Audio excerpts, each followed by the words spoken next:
Hi guys, ಇವತ್ತು Pulwama attack ಆಗಿದ್ದೀನಲ್ಲ. So ನಾನು degree first year ಇರಬೇಕಾದ್ರೆ ಅದು ಇನ್ಸಿಡೆಂಟ್ ನಡೆದಿತ್ತು. ಅವತ್ತಿನ ದಿನ ನೈಟ್ ಬೇಜಾರಾಗಿ ನಾನೊಂದು ಆರ್ಟಿಕಲ್ ಬರೆದಿದ್ದೆ. ಅದನ್ನು ಹುಡುಕಬೇಕು ಅಂತೇಳಿ ಇವತ್ತು ಹುಡುಕ್ತಿದ್ದೆ. ಸಿಗ್ತಾ ಇರಲಿಲ್ಲ, ಅದು ಫೈಲೆಲ್ಲ ಕಿತ್ತಾಗ್ತೇವೆ, ಬಟ್ ಸಿಗಲಿಲ್ಲ. ಅದ್ರ ಬದಲಾಗಿ ನಂಗೆ ಬೇರೆ ಎಲ್ಲೂ ಸಿಕ್ಕಿದ್ರು ತುಂಬ ಖುಷಿ ಆಗ್ತಿಲ್ಲ. ಏನಂತಂದರೆ ಇದು ಬುಕ್ ಯಾರಿಗೆಲ್ಲ ನೆನಪೈತಿ, ನಾವು ಚಿಕ್ಕವರಿದ್ದಾಗರ ಈ ಬುಕ್ಕು ಮತ್ತು ಲೇಖಕ್ ಪೆನ್ ಸಿಕ್ಕಾಪಟ್ಟೆ ಫೇಮಸ್. ಲೇಖಕ್ ಬುಕ್ಕು ಕೂಡ ಇದ್ವು. ಅವಾಗ ಜಾಸ್ತಿ ಇದನ್ನೇ ತೊಗೋತಿದ್ವಿ ಎಲ್ಲರೂ ಬರೆಯೋದಕ್ಕೆ. ಈಗ ಈ ಬುಕ್ಕನ್ನೇ ಸಿಗ್ತಿಲ್ಲ, ಸಿಕ್ಕಾಪಟ್ಟೆ ಕಮ್ಮಿ ಆಗಿಬಿಟ್ಟಿದ್ದವು. ನಾನಿನ್ನ ಯಾಕೆ ನೆನ್ಪಿಟ್ಟು ಇಟ್ಕೊಂಡಿದ್ದೀನಿ ಅಂತಂದರೆ ಇದೆಲ್ಲ ಮೆಮೊರೀಸ್. ಸೊ ಇದರಲ್ಲೆಲ್ಲ ನಾನು ನನಗೇನು ಇಷ್ಟ ಆಗುತ್ತಾ, ಈಗೆಲ್ಲಾರ ಬರಿಬೇಕು ಅನಿಸಿದ್ರೆ ಬರೆದಿಟ್ಟಿದ್ದೆ ನಾನು. ಸೊ ಅವೆಲ್ಲ ಕಳಿಬಾರ್ದು ಅಂತೇಳಿ ಸೇಫಾಗಿಟ್ಟಿದ್ದೆ. ನಾನು ಮದುವೆ ಆದಮೇಲೆ ಇಲ್ಲಿ ತೊಗೊಂಡ್ಬಂದಿದ್ದೀನಿ. ನೀವು ಅವಾಗವಾಗ ಫ್ರೀ ಇದ್ದಾಗ ಕಿತ್ಕೊಂಡು ಹೋಗ್ತಿರ್ತೀನಿ. ಅವಾಗ ನನ್ನ ರೈಟಿಂಗ್ ಎಲ್ಲ ಹೆಂಗಿತ್ತು ಅಂದರೆ ತುಂಬ ಇಷ್ಟ ಬರೀಬೇಕಂತೇಳಿ. ಸೊ ದಿನಚರಿ ಕೂಡ ಬರೀತಾ ಇದ್ದೆ ನಾನು, ಅನಿಸ್ತಿದ್ದಲ್ಲ. ಮನೇಲಿ ಸುಮ್ಮನೆ ಕೂತ್ಕೊಂಡಿದ್ದಾಗ ಅವಾಗ ಏನಾದರೂ ನೆನಪಾದಾಕಲ್ಲಿ ನಾನು ತೆಗೆದು ಓದ್ತಿದ್ದೆ. ಮತ್ತು ಇವಾಗ ಬರೆಯೋದೇ ಬಿಟ್ಬಿಟ್ಟಿದ್ದೀನಿ. ಮೊದಲೆಲ್ಲ ನಂಗೆ ಸಿಕ್ಕಾಪಟ್ಟೆ ಇಂಟ್ರೆಸ್ಟ್ ಇತ್ತು ರೈಟಿಂಗ್ಸ್ ಮೇಲೆ, ಬುಕ್ಸ್ ಓದೋದ್ರ ಮೇಲೆ. ಬಟ್ ಮದುವೆ ಆದ್ಮೇಲೆ ಎಲ್ಲ ಕಮ್ಮಿ ಆಗಿಬಿಟ್ಟಿದ್ದೆ. ಕಮ್ಮಿ ಆಗೈತೆ ಅಂದ್ರೆ ಇನ್ ದ ಸೆನ್ಸ್ ನಾನು ಅದಕ್ಕೆ ಟೈಮ್ ಕೊಡೋಕತ್ತಿಲ್ಲ. ಆಸಕ್ತಿ ಸ್ವಲ್ಪ ಮಟ್ಟಿಗೆ ಕಮ್ಮಿ ಆಗೈತಿ. ಇದು ಕೂಡ ದಿನಚರಿನೇ ಪ್ರತಿ ವರ್ಷ ಬರೀತಿದ್ದೆ ನಾನು. ನಿಮಗೆ ಗೊತ್ತಾ ನೋಡಿ, 2018 ಡೈರಿ, 2019 ಡೈರಿ ಕಾಣಿಸ್ತಿದ್ಯಾ. 2024 ತಂದಿದ್ದೀನಿ, ಬಟ್ ಬರ್ದಿಲ್ಲ. 3 ಪೇಜ್ 4 ಪೇಜ್ ಅಷ್ಟೇ ಕಂಪ್ಲೀಟ್ ಮಾಡಿದ್ದೀನಿ. ಇಷ್ಟ ಬರ್ದಿದ್ದು. ಅದಾದ್ಮೇಲೆ ಬರೀಲೇ ಇಲ್ಲ.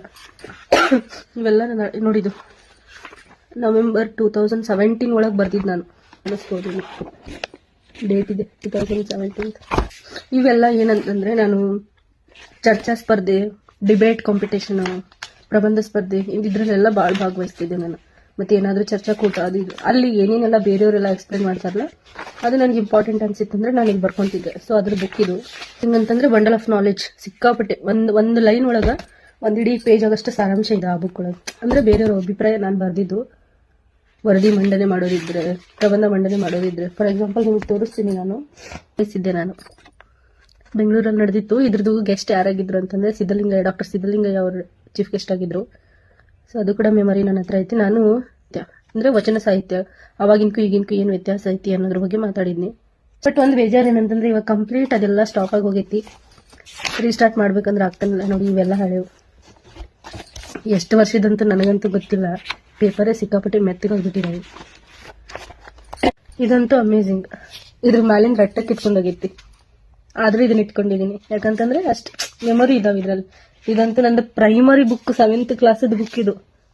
ಕಾಡಿ ಬೇಡಿ ನಮ್ಮ ಅಪ್ಪನ ಹತ್ರ ಇಸ್ಕೊಂಡಿದ್ದ. ಅವಾಗೆಲ್ಲ ನಿಮ್ಗೆ ಯಾಕೆ ಇಂಥದ್ದು book, king size book, normal ಇದು ಕಟ್ ಸೈಜ್ ಇದಾವಲ್ಲ ಇಂಥದ್ರಲ್ಲಿ ಬರೆಯಂತಿದ್ರು. ಇಲ್ಲ, ನಾನು ಕಿಂಗ್ ಸೈಜ್ ಬುಕ್ಕೇ ಬೇಕು ಅಂತೇಳಿ ಇಸ್ಕೊಂಡು ಅದ್ರಲ್ಲಿ ಇದೆಲ್ಲ ಬರೆದಿಟ್ಟಿದ್ದು. ಕವನಗಳು ಭಾಳ ಬರೀತಿದ್ದೆ ನನ್ನದೇನೋ ಹೆಚ್ಚು ನನಗೆ ಅವಾಗ. ಆಮೇಲೆ ಜಾನಪದ ಗೀತೆಗಳನ್ನು ಭಾಳ ಇಷ್ಟ. ಅವನ್ನೆಲ್ಲ ಯಾವ್ಯಾವ ಇಷ್ಟ ಆಗ್ತಾವೆ ಅದೆಲ್ಲ ಇಲ್ಲಿ ಬರೆದಿಟ್ಕೊಂಡಿದ್ದೆ. ಇವಾಗ ಹಾಡೋದಿರ್ಲಿ ಕೇಳೋದಕ್ಕೆ ಸಿಗಲ್ಲ. ಆದ್ರೆ ಏನು ಗೊತ್ತಾ, ಇವಾಗ ಅವ ಹಾಡು ಟ್ರೆಂಡಿಂಗ್ ಆಗಿದಾವ. ಇದು ಕೂಡ ಓಲ್ಡ್ ಬುಕ್. ಇದು ಏನಂತಂದ್ರೆ ನಾನು 8th ಸ್ಟ್ಯಾಂಡರ್ಡ್ ಇದ್ನಿ. 9th ಇದ್ನಿ. 2015 ಈ ಬುಕ್. ಕನ್ನಡ ರಾಜ್ಯೋತ್ಸವ ನಿಮಿತ್ತ ಪ್ರಧಾನಮಂತ್ರಿ ಆಗಿರ್ತಕ್ಕಂಥ ನರೇಂದ್ರ ಮೋದಿ ಅವರು ಒಂದು ಅನೌನ್ಸ್ ಮಾಡಿದ್ರು. ಆ ಇಡೀ ತಿಂಗಳು ನವೆಂಬರ್ ತಿಂಗಳು ಏನಿರುತ್ತಲ್ಲ, 1ನೇ ತಾರೀಕಿಂದ 31ನೇ ತಾರೀಕಿನವರೆಗೂ ಇಡೀ ತಿಂಗಳು ಪಡೆ ಭಾರತ್ ಅಂತ ಮಾಸಾಚರಣೆ ಮಾಡ್ಬೇಕಂತ ಘೋಷಣೆ ಮಾಡಿದ್ರು. ಅಂದ್ರೆ ಓದಿನ ಹಿರಿಮೆಯೇ ಭಾರತದ ಗರಿಮೆ ಅಂತೇಳಿ. ಸೊ ಅವತ್ತು ನಮ್ಗೆ ಡೈಲಿ ಮಾರ್ನಿಂಗ್ ಒಂದೊಂದು ವಿಷಯದ ಬಗ್ಗೆ ನಮ್ಮ ಶಾಲೆಯಿಂದ ಒಂದು ಟಾಪಿಕ್ ಕೊಡ್ತಿದ್ರು, ಅದ್ರ ಬಗ್ಗೆ ಮಾತಾಡಕ್ ಹೇಳಿ. ಇಲ್ಲಿ ನಾವೇ ಸೆಲೆಕ್ಟ್ ಮಾಡ್ಕೋಬಹುದಿತ್ತು ಟಾಪಿಕ್. ಸೊ ಯಾರೆಲ್ಲ ಏನೇನು ಯಾವ ಟಾಪಿಕ್ ಬಗ್ಗೆ ಎಕ್ಸ್ಪ್ಲೇನ್ ಮಾಡ್ತಾರೆ ಅದನ್ನೆಲ್ಲ ಬರೆದಿಟ್ಕೊಂಡಿದ್ದೆ. ನಾನು ಎದ್ರ ಬಗ್ಗೆ ಮಾಡಿದ್ದೀನಿ ಅಂತಂದ್ರೆ, ಅಂದ್ರೆ 4ನೇ ಮಾಸಾಚರಣೆ ನಂದಿತ್ತು. ಒಳ್ಳೆಯ ನಡತೆ ವ್ಯಕ್ತಿತ್ವದ ಗುರಿತು ಅನ್ನೋ ವಿಷಯದ ಬಗ್ಗೆ ನಾ ಎಕ್ಸ್ಪ್ಲೇನ್ ಮಾಡಿದ್ದೀನಿ ಅವತ್ತು. ಮೆಮೊರಿ ಇವೆಲ್ಲ. ಈಗಿನ ಮಕ್ಕಳು ಯಾರು ಹಿಂಗೆಲ್ಲ ಬರೀತಾರೆ? ನೆಕ್ಸ್ಟ್ ಹೋಮ್ವರ್ಕ್ ಬರಿಂದ ಹೆಚ್ಚಿನ. ನಾ ಇಲ್ಲಿವರೆಗೂ ಇವನು ಕಾಪಾಡ್ಕೊಂಡು ಬಂದಿದ್ದೆ ಹೆಚ್ಚಿನ. ಎಲ್ಲೋ ಕಳೆದೋಗ್ ಇದು ಆಟೋಗ್ರಾಫ್. ಅವಾಗ ಸ್ಲ್ಯಾಮ್ ಬುಕ್ ಎಲ್ಲ ಇರಲಿಲ್ಲ. ಇದ್ವೇನೋ ಮೇ ಬಿ ನಮ್ಮ ಹಳ್ಳಿನಲ್ಲಿ ಸಿಗ್ತಿರ್ಲಿಲ್ಲ 10th ಬಿಟ್ಟು ಬರುವಾಗ. ಇಲ್ಲ, ಇದು ಸ್ಲ್ಯಾಮ್ ಬುಕ್ ಯಾವುದಂತಂದ್ರೆ ನಾನು 9th ಮುಗಿದ್ಮೇಲೆ ಕೋಚಿಂಗ್ ಹಚ್ಚಿದ್ದೆ. ಅಂದ್ರೆ 10th ಒಂದು ಸ್ವಲ್ಪ ಸಬ್ಜೆಕ್ಟ್ ಟಫ್ ಇರುತ್ತೆ. ನಾವಲ್ಲಿ ಸೈನ್ಸ್ ಅಷ್ಟೊಂದು ಸರಿಯಾಗಿ ಹೇಳಲ್ಲ ಅಂತೇಳಿ ಬೇರೆ ಕಡೆ ಟ್ಯೂಷನ್ ಹಚ್ಚಿದ್ವಿ. ಆ ಟ್ಯೂಷನ್ ಕ್ಲಾಸ್ ಮುಗಿಸಿ ಬರುವಾಗ ಅಂದ್ರೆ 9th ವೇಕೆನ್ಸಿ ಬಿಟ್ಟು ಬರುವಾಗ ಅಲ್ಲಿ ಫ್ರೆಂಡ್ಸ್ ಹತ್ರ ನಾನು ತಗೊಂಡಿರ್ತಕ್ಕಂಥ ಆಟೋಗ್ರಾಫ್.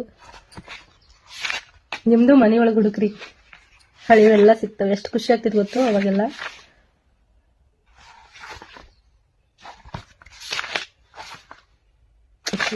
ಅವರೆಲ್ಲ ನೆನಪಿಗೆ ಬರ್ತಾರೆ ಇವ್ ನೋಡ್ತಿದ್ದಂಗ. ಮೊಬೈಲ್ ನಂಬರ್ ಎಲ್ಲ ಕೊಟ್ಟಿದ್ದಾರೆ ಅವಾಗ ಯಾರ ಹತ್ರ ಸೆಲ್ ಫೋನ್ ಇರಲ್ಲ, ಅವ್ರ ಅಪ್ಪ ಅಮ್ಮ ನಂಬರ್ ಕೊಟ್ಟಿರ್ತಿದ್ರು. ಪ್ರತಿಯೊಬ್ರು ನಂಬರ್ ಇದೆ ಇಲ್ಲಿ. ಇವಾಗ ಏನಾರ ನಾ ನಂಬರ್ ತಗೊಂಡು ಕಾಲ್ ಮಾಡಿದ್ನಿ ಅಂತಂದ್ರೆ ಶಾಕ್ ಆಗ್ತಿತ್ತು ಅದು ಹೀ ಅಂತೇಳಿ. ಮೊನ್ನೆ ಒಬ್ಳು ಹಂಗೆ ಫೇಸ್ಬುಕ್ ಅಲ್ಲಿ ಸಿಕ್ಕು, ಐಶೋ ಅಂತೇಳಿ. ನಾನು PUC ಫಸ್ಟ್ ಇಯರ್ ಇದ್ದಾಕಾರ ISI ಟ್ರೈನಿಂಗ್ ಅಂತೇಳಿ ಹೋಗಿದ್ನಿ 15 days ಬೆಂಗಳೂರಿಗೆ. ಅಲ್ಲಿ ಅವಳು ಪರಿಚಯ ನನ್ಗೆ. ಅವಳದು ನಾರ್ಮಲಿ ಚಾಮರಾಜನಗರ ಅನ್ಸುತ್ತೆ, ಅಲ್ಲಿ ಅವಳು ನನ್ನೇ ಫೇಸ್ಬುಕ್ ಅಲ್ಲಿ ಸಿಕ್ಕ. ತುಂಬಾ ಖುಷಿ ಆಯ್ತು ಅವಳು ನೋಡಿ ಬಹಳ ದಿನ ಆದ್ಮೇಲೆ. ನನ್ನ ಕನ್ನಡ ಮೇಷ್ಟ್ರು 10th ಅಂದ್ರೆ ಹೈಸ್ಕೂಲ್ ಕನ್ನಡ ಮೇಷ್ಟ್ರು ಅವ್ರ ಹತ್ರ ನಾನು ಆಟೋಗ್ರಾಫ್ ತಗೊಂಡಾಕಾರ ಅವ್ರು ಏನ್ ಬರ್ತಿದ್ರು ಗೊತ್ತಾ? ಬರೀತೀನಿ, ಓದ್ತೀನಿ ನೋಡಿ ಇದೆ. ಸಕ್ಕರೆಯಲ್ಲಿ ಸಿಹಿ ಹೆಚ್ಚು, ಮಲ್ಲಿಗೆಯಲ್ಲಿ ಸುವಾಸನೆ ಹೆಚ್ಚು, ನಿನ್ನಂತ ವಿದ್ಯಾರ್ಥಿನಿ ಸಿಕ್ಕರೆ ವಿದ್ಯೆಗೆ ಬಲ ಹೆಚ್ಚು, best of luck for your future life. SM ಕಂಟಿಗೊಂಡ್ ಅಂತ. ಇವ್ರು ನಮ್ಮ ಕನ್ನಡ ಮೇಷ್ಟ್ರು, ನಮ್ಮ ಕನ್ನಡ ಹೇಳ್ತಿದ್ರು ಅವರು ಹೈಸ್ಕೂಲಲ್ಲಿ.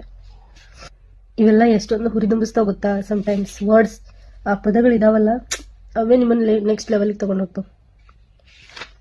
ಟೀಚರ್ ಇದ್ರು ಕಂಟಿಗೊಂಡ್ ಅಂತೇಳಿ, ಭಾಳ ಒಡನಾಟ ಅವ್ರ ಜೊತೆ ನಮ್ದು. ಭಾಳ ಕೇಕೆ ಆಗ್ತಿದ್ರು. ಅವ್ರು ಏನ್ ಬರ್ತಿದಾರೆ ಅಂತಂದ್ರೆ, ದೇವರು ಒಳ್ಳೆಯದನ್ನು ಮಾಡಲಿ, ನಿನ್ನ ವಿದ್ಯೆಯೇ ನಿನ್ನ ಬಾಳಿನ ಬೆಳಕಾಗಲಿ ಅಂತ. ಆಗಿದೆ. ನಾನು ಅಲ್ಪ ಸ್ವಲ್ಪ ವಿದ್ಯೆ ಕಲ್ತಿದ್ದಕ್ಕೇನೆಲ್ಲ ಇವತ್ತು ಈ ತರ ಬದುಕ್ತಿರೋದು. ಇವ್ರು ನನ್ಗೆ ತುಂಬಾ ಬೇಕಾದವರು. ನನ್ನ ಜೀವನ ಒಂದು ಟ್ರ್ಯಾಕಿಗೆ ಬಂದೈತಂದ್ರ ಅದಕ್ಕೆ ಕಾರಣನೇ ಇವ್ರು ಚಿತ್ರಕಲಾ ಶಿಕ್ಷಕರು ನಮ್ಗೆ ಹೈಸ್ಕೂಲ್ ಒಳಗ, ಬೋಸ್ಕೊಂಡ್ ಸರ್ ಅಂತ ಹೇಳಿ. ತುಂಬಾ ಜನಕ್ಕೆ ಇವ್ರು ಗೊತ್ತು. ಡಾಕ್ಟರೇಟ್ ಪದವಿ ಕೂಡ ಸಿಕ್ಕೈತೆ ಅವರಿಗೆ. ಸಾಹಿತ್ಯದೊಳಗೂ ಜಾಸ್ತಿ ವರ್ಕ್ ಮಾಡಿದ್ದಾರೆ ಇವರು. ಅವ್ರೇನ್ ಬರ್ತಿದ್ದಾರೆ ಅಂತಂದ್ರೆ, ಅಚ್ಚುಮೆಚ್ಚಿನ ಸ್ಟೂಡೆಂಟ್ ಅವರಿಗೆ, ನನಗೂ ಕೂಡ ಅವ್ರ ಬೆಸ್ಟ್ ಸರ್, ಟೀಚರ್ ಕೂಡ. ವಿದ್ಯೆ ಬುದ್ಧಿ ಎರಡರಲ್ಲೂ ಸಾಧನೆ ಛಲ ನಿನ್ನಲ್ಲಿದೆ, ಛಲದಿಂದ ಬಂದ ಫಲದ ಒಂದಷ್ಟು ಭಾಗ ನಾಡಿಗೆ ಅರ್ಪಿಸು.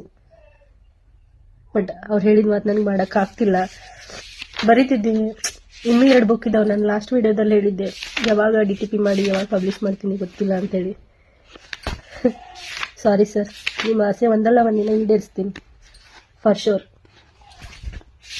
ಯಾವಾಗ ಜವಾಬ್ದಾರಿ ಅನ್ನೋ ಮೂಟೆ ನಮ್ ಹೆಗಲಿ ಇರ್ತೈತಿ, ಎಲ್ಲಾ ಕನಸುಗಳನ್ನ ಕಟ್ಟಿ ಸೈಡ್ಗೆ ಹೋಗೋದ್ ಬಿಡ್ತೀವಿ ಅಲ್ಲ. ಯಾಕಂದ್ರೆ ಅವಾಗ ಬದುಕು ಮಾತ್ರ ಮುಖ್ಯ ಆಗಿರ್ತೈತಿ ನಮ್ಗೆ. ಆಸೆ ಕನಸುಗಳು ಯಾವುದಕ್ಕೂ ಲೆಕ್ಕಕ್ಕಿರಂಗಿಲ್ಲ. ಈಗ ನನ್ನ ಲೈಫ್ ಆಗಿರೋದು ಹಂಗೇನೆ. ಕಷ್ಟ ಅಂತಲ್ಲ, ಸಾಕಷ್ಟು ಜವಾಬ್ದಾರಿಗಳಿದಾವೆ ಮೈ ಮೇಲೆ. ಅವನ್ನೆಲ್ಲ ಸೈಡಿಗೆ ಸರ್ಸೋವರ್ಗು ಸ್ವಲ್ಪ ಆಸೆ ಕನಸುಗಳು ಅವು ಸೈಡಲ್ಲೇ ಇದ್ದಿರ್ತಾವೆ. ಒಂದಷ್ಟು ನನ್ನ ಹಳೆಯ ನೆನಪುಗಳು ನಿಮ್ಮೊಂದಿಗೆ ಹಂಚಿಕೊಂಡಿದ್ದೇನೆ. ಕಮೆಂಟ್ ಮಾಡ್ರಿ ಯಾರಿಗೆಲ್ಲ ಹೆಂಗೆ ಇಷ್ಟ ಆಗ್ತೈತಿ ನಿಮ್ಗೂ. ಹಳೆ ಡೈರಿಗಳನ್ನ ತೆಗೆದು ಓದಕ್ಕೆ, ಹಳೆ ಆಟೋಗ್ರಾಫ್, ನೀವು ಬರೆದಿರ್ತಕ್ಕಂಥ ಹಳೆ ರೈಟಿಂಗ್ಸ್, ಅಕ್ಷರಗಳು, ನೀವು ಅವಾಗಿನ ದಿನಗಳಲ್ಲಿ ಯೂಸ್ ಮಾಡ್ತಿರ್ತ ವರ್ಡಿಂಗ್ಸ್, ನಿಮ್ಗೆ ಏನೇನೆಲ್ಲ ಖುಷಿ ಕೊಡ್ತೈತಿ ನೀವು ಹಂಚ್ಕೊಡ್ರಿ, ಕೇಳಿ ನಾನು ಖುಷಿ ಪಡ್ತೀನಿ. ಫ್ರೀ ಇದ್ದಾಗ ಇವನ್ನೆಲ್ಲ ಓದೋದಿ, ಯಾವ್ದು ಇಂಟ್ರೆಸ್ಟಿಂಗ್ ಅನಿಸ್ತೈತಿ ನೀವು ಕೂಡ ನಾನು ವಿಡಿಯೋ ಮಾಡ್ತೀನಿ. ಇದ್ರಲ್ಲಂತೂ ಬಾ ಸಿಕ್ಕಾಪಟ್ಟೆ. ಇದು ಕೂಡ ನನ್ನ ಡೈರಿ.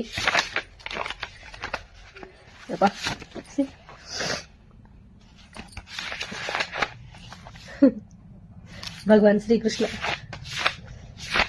ಸಾಕಿಷ್ಟ ಇವತ್ತು, ನಂಗೂ ಡ್ಯೂಟಿಗೆ ಟೈಮ್ ಆಗ್ತೈತಿ. ಇವೆಲ್ಲ ನಾನು ಆಂಕರಿಂಗ್ ನಂಗೆ ತುಂಬಾ ಇಷ್ಟ. ಏನಾರ ಫಂಕ್ಷನ್ ಇದ್ರೆ ನಾನೇ ಆಂಕರಿಂಗ್ ಮಾಡ್ತಿದ್ದೆ ಆಲ್ಮೋಸ್ಟ್. ಅವಾಗ ಬರ್ದಿದ್ದೇನೋ ಪಾಯಿಂಟ್ಸ್ ಪೇಪರ್, ಅದು ಕೂಡ ಇಟ್ಟಿದ್ದೀನಿ ನಾನು.